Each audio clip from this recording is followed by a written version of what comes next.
চুড়িতে মেয়ের অ্যালার্জি, তাতেও মায়ের দোষ। কি আর বলবো, দুঃখের কথা।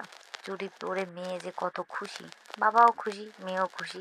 আনন্দে আনন্দে ছবি করছে, চুড়ি পরেছে, ভালো ড্রেস পরেছে, মজা করছে।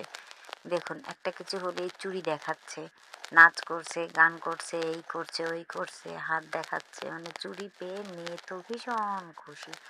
যাই হোক, মেয়ে যখন খুশি আমরাও খুশি। চুড়ি পেয়ে মানে এক কথায় চুড়িতে আসলেও খুশি। হঠাৎ দেখি মেয়ে যেন বাবার কাছে কি গুস গুস ফুসফুস করছে, কি করছে আমি তো বুঝেই উঠতে পারছি না যে কি করছে। এখন হঠাৎ মনে হলো যে মামনি হু করছে, মানে একটু খারাপ লাগছে, আমাকে ডাকছে, তো মা এদিকে আসো। গেলাম, যেয়ে দেখি কি, হায় হায়, চুড়ি খুলছে। চুড়িতে মেয়ের হাত ফুলে গেছে, হালকা ফুলে গেছে, আর একটু গুটু গুটু গুটু গুটু উঠেছে। তো দেখি আমিও চিন্তায় পড়ে গেছি, কি হলো। আর মেয়ের বাবা তো রেগে মেগে আগুন। তোমার সাজার হয় তুমি সাজো, আমার মেয়েকে কখনো সাজাবো না। ইচ্ছা মতো আর কি করো, হ্যাঁ, কেন আমার মেয়েকে চুরি দিয়েছো, এই সেই বলে তো বকে ঝোঁকে মানে যা নয় তাই বলতেছে। আর আগে তো এদিক এদিক এদিক ওদিক করছে। আর আমিও মেয়ের মুখের দিকে তাকিয়ে তো অস্থির হয়ে যাচ্ছে। আসলে হাতটা ফুলে গেছে, কি অবস্থা, কেমন দেখাচ্ছে, একটু ভালো লাগছে না। ও আমাকে বারবার করে বলছে, মা একটু চুলকে দাও, মা একটু চুলকে দাও। বলছি চলো মা, আমরা এক জায়গায় বসি, বসে চুলকে দিই। না না, তাতে ওর হবে না, এখনই চুলকে দিতে হবে। ওকে দেন, তাহলে আমি এখনই চুলকাই দিচ্ছি। কিন্তু আমারও আসলে ওর মুখটা দেখে খুব খারাপ লাগতেছে। যে মেয়ে চুরি পেয়ে কত খুশি, খুশিতে নাচতে নাচতেই করছে, এখন সেই মেয়ে হাত চুলকাচ্ছে, ভালোই লাগছে না। আমারও মুখটা খারাপ লাগছে। এখন আমি কি করব বুঝে পাচ্ছি না। একটু হ্যাক্সে চলো নাই যে তাই দিব, বা একটু প্রবি চাপো নাই যে তাই দিব হাতে। মানে আসলে অস্থির অস্থির লাগছে, এখন কি করবো তাই ভাবছি।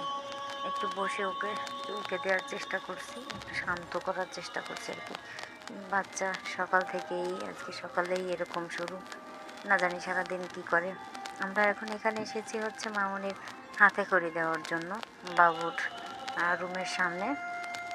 বাবু একটু মন্দিরের ভিতরে গেছে, যার জন্য আমরা বাবুর জন্য অপেক্ষা করছি, মানে আমাদের গুরুদেব, তার জন্য অপেক্ষা করছি।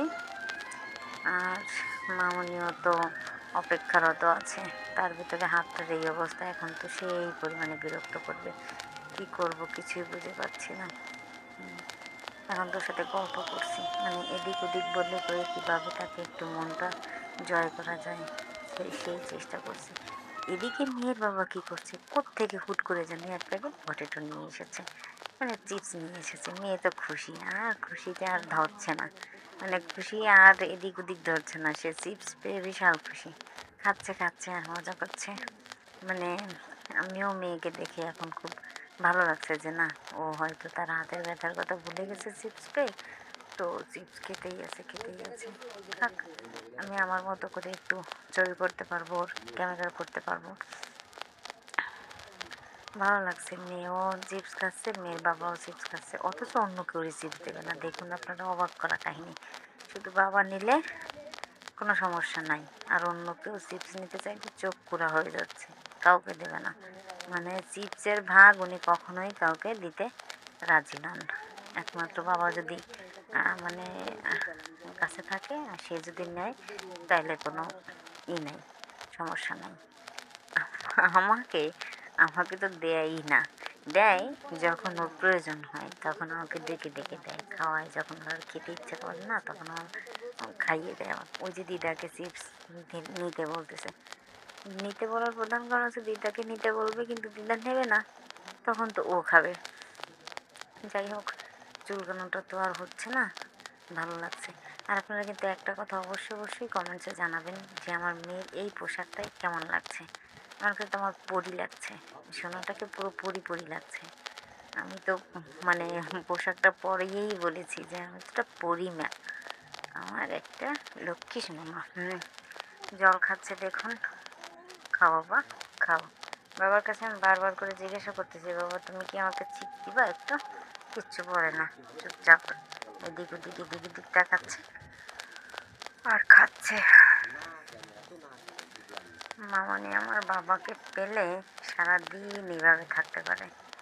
ওই অপর পাশে দেখা যাচ্ছে, ওটা আমার মা, আর এটা হচ্ছে আমার বাচ্চা মা। আর আর আমার পতি দেবতা দুজনে একসাথে গল্প করছে আর খাচ্ছে। সত্যি বলতে আমার এখন খুব ভালো লাগছে। মায়ের মন তো, মামনির হাতে ওই দেখুন কেমন গোটা গোটা এখনও দেখা যাচ্ছে, হালকা ফুলো ফুলো ভাব। অ্যালার্জির সমস্যা আমিও বুঝতে পারছি, তবে টেনশন তো হয়ই, খুব খারাপও লাগতেছিল।